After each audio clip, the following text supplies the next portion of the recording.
Ito yung nasunugan dito. Malapit sa Barangay 329 Lope de Vega. Laki ng sunog to hanggang likod. Ubos oh. Nakikita ko dito yung hindi pa nasunog to. Mga tapsilugan to at kainan.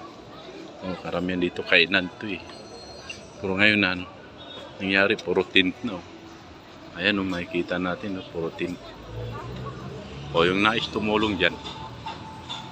Yung mga lumang damit na hindi na magagamit, pwede nyo dito iabot mismo sa barangay, no? Sa Lope de Vega. Pwede kayo mag-abot ng tulong dyan. Diretso na agad sa barangay para walang scam. Ayan, pwede kayo magsadya dito at kayo na mismo mag-abot para makatulong kayo sa mga kababayan natin na nasunugan dito sa may malapit sa Barangay 329